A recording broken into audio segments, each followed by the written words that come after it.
आप सभी का एक बार फिर से स्वागत है हमारे चैनल ITI अड्डा बाय ललित सर में। एम्प्लॉयबिलिटी स्किल्स के सॉल्व पेपर की सीरीज़ में आज है क्लास 12। आज हम देखेंगे NCVT जुलाई 2018 का सेमेस्टर 1 का पेपर। इवनिंग सेशन के लिए था ये पेपर और जितनी भी एक साल की ट्रेडें हैं उन सभी के लिए कॉमन आया था। अगर आपने अभी तक हमारा चैनल सब्सक्राइब नहीं किया है तो हमारे चैनल को सब्सक्राइब कर लें, इस वीडियो को लाइक कर लें, अपने दोस्तों के साथ शेयर कर लें। आइए चलिए देखते हैं क्वेश्चन नंबर 1।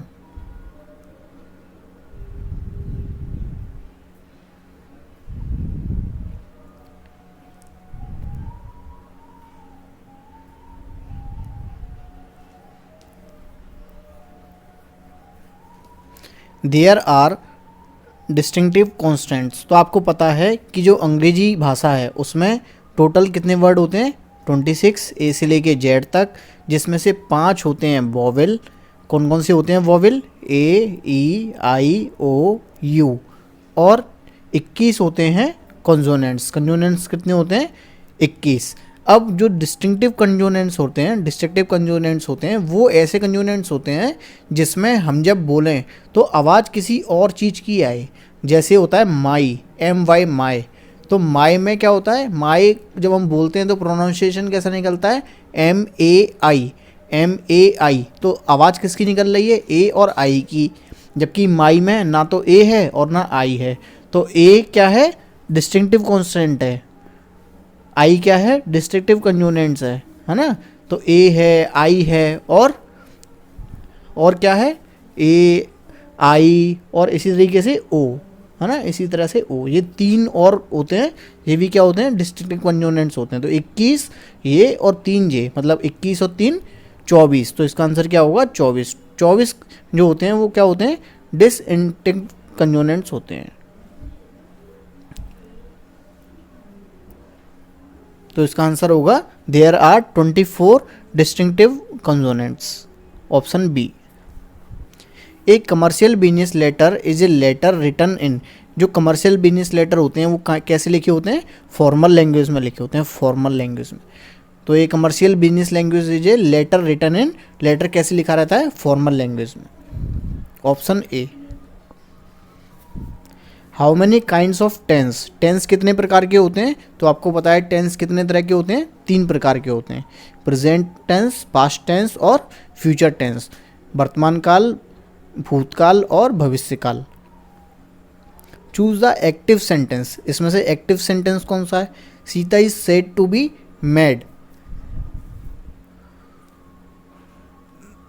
तो ये तो नहीं है active. They said that Sita is mad, नहीं, ये भी एक्टिव सेंटेंस नहीं है। दे से डेट सीता इज मैड, हाँ ये सही बात है। दे से डेट सीता इज मैड, ये सही है। Sita was said to be mad नहीं। तो option B is correct. Choose the passive sentence. इसमें से पैसिव सेंटेंस कौन सा है? We fear that he will harm us, नहीं ये तो एक्टिव है। They fear that he will harm us, नहीं। He is fear to harm us, हाँ ये सही है। ये कैसा है? ये पैसिव सेंटेंस है। They fear that he will harm us नहीं। तो option C is correct. Choose the negative sentence. इसमें से नेगेटिव सेंटेंस कौन सा है? नेगेटिव वर्ड किस में आ रहा है? सी इज़ वाइज, नहीं ये तो पॉजिटिव है। शी वॉज वाइज, नहीं। सी इज वाइज, नहीं। सी नॉट विदाउट विजडम। चलो ऑप्शन सी में नॉट वर्ड आ रहा है, कुछ नेगेटिव बात आ रही है, तो आंसर क्या होगा? Option C. Choose the interrogative. इसमें से इंटरोगेटिव सेंटेंस कौन सा है? प्रश्नवाचक वाक्य कौन सा है? नोबडी वांट्स टू डाई, कोई भी मरना नहीं चाहता, नहीं ये इंटरोगेटिव नहीं है। Nobody can wants to die, कोई भी मरना नहीं चाहेगा, ये भी नहीं है। हु वॉन्ट्स टू डाई, मरना कौन चाहता है, तो ये एक प्रश्नवाचक वाक्य है, मरना कौन चाहता है, option C. Subscription should be written on the. जो सब्सक्रिप्शन होता है मतलब जो सिग्नेचर होते हैं, है ना, एक तरह से सिग्नेचर, आपका नाम, पदनाम, ये हम लिखते हैं ना, तो ये कहाँ लिखते हैं? ये हमेशा राइट हैंड साइड में लिखते हैं। जैसे जब भी आप एक लेटर लिखते हैं तो जो सब्सक्रिप्शन होता है, जो आपका नाम होता है, वो कहाँ आता है? नीचे, प्रार्थी, है ना, या भवदीय, है ना, और आपका नाम, आपके सिग्नेचर, ये सब हम कहाँ लिखते हैं, राइट हैंड साइड में लिखते हैं। तो इसका आंसर क्या होगा, option A, option A.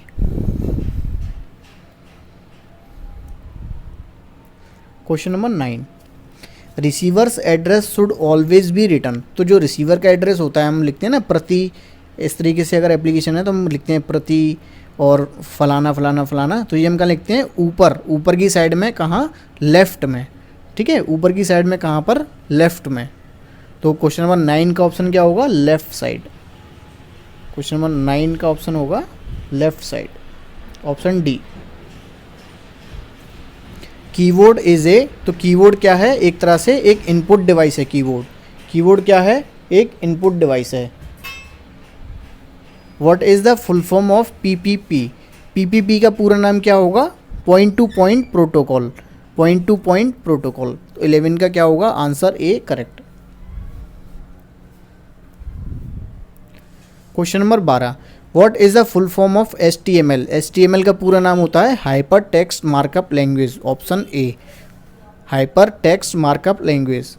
Which of the following speed is very fast. इसमें से सबसे ज़्यादा स्पीड किसकी होगी, जिसकी कनेक्टिविटी वायर के थ्रू होगी या जिसकी कनेक्टिविटी बिना वायर की होगी। तो जिसकी वायर से होगी उसकी स्पीड ज़्यादा होगी। तो उसका आंसर क्या है, लैन, है ना, लैन, लोकल एरिया नेटवर्क। जिसका छोटा नेटवर्क होगा, छोटा एरिया होगा, वहाँ। What is the full form of FTP। FTP का पूरा नाम क्या होता है, file transfer protocol, option A, file transfer protocol, option A, ठीक है। What is essential to understand pronunciation of simple word. जो सिंपल वर्ड्स हैं उनके प्रोनाउंसिएशन को समझने के लिए क्या क्या चाहिए आपको, रोल ऑफ वोवल्स, वोवेल्स का रोल और कॉन्सोनेंट्स का रोल। हाँ, आपको ये दोनों ही चाहिए। तो आंसर क्या होगा, बोथ ए एंड सी। इन दोनों को ही समझना बहुत ज़रूरी है। Question number 16, which of the following two types of parts of CPU। तो CPU में क्या क्या होता है, CPU के अंदर कंट्रोल यूनिट भी होता है और ALU भी होता है, एल्गोरिथम यूनिट भी होती है ना। तो option C. Binary code are also known as. Binary code को ही हम क्या कहते हैं, बाइनरी कोड को ही हम कहते हैं मशीन लैंग्वेज। बाइनरी कोड कैसे होते हैं, 0 और 1 में काम करते हैं, है ना, 0 और 1, केवल उसमें 2 डिजिट्स होती हैं, केवल 2 ही इसके अल्फ़ाबेट्स होते हैं, 0 और 1। तो ये मशीन लैंग्वेज भी कहलाती है। MICR is mostly used. MICR कहाँ होती है, तुम लोगों ने सुना होगा IFSC कोड और MICR कोड, ये दोनों ही कहाँ यूज़ होते हैं, बैंक्स में यूज़ होते हैं। MICR जनरली किसी भी चेक पर, एक चेक का नंबर होता है हर चेक का, तो एक तरह से एक लैंग्वेज होती है, एक magnetic ink character recognization. MICR क्या होता है, मैग्नेटिक इंक कैरेक्टर रिकॉग्नाइजेशन। ये एक 9 डिजिट का कोड होता है जो हर चेक पे दिया होता है ना, चेक के पीछे दिया होता है, चेक में दिया होता है, तो वहाँ MICR कोड को यूज़ करते हैं। और ये पर्टिकुलर हर बैंक टू बैंक डिपेंड करता है, हर बैंक का लगभग सेम होता है, ज़्यादातर बैंक का सेम होता है, ठीक है। Date command is used to display. Date command जो हम डॉस में देते हैं या और भी लैंग्वेजेस में देते हैं, और भी प्रोग्राम्स में देते हैं डेट कमांड, तो वो क्या बताता है आपको, ईयर बताता है, डेट बताता है और मंथ बताता है। तो इसका मतलब all of these, option D is correct.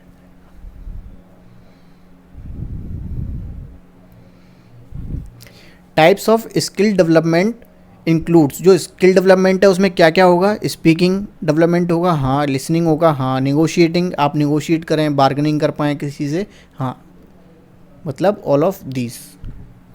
Email servers accept, forward, deliver and store, delete, change, none of these. तो आप क्या कर सकते हैं, स्टोर कर सकते हैं, किसी भी ईमेल को आप स्टोर कर सकते हैं, एक्सेप्ट कर सकते हैं, फॉरवर्ड कर सकते हैं, डिलीवर कर सकते हैं और स्टोर कर सकते हैं। ये सर्वर का काम होता है।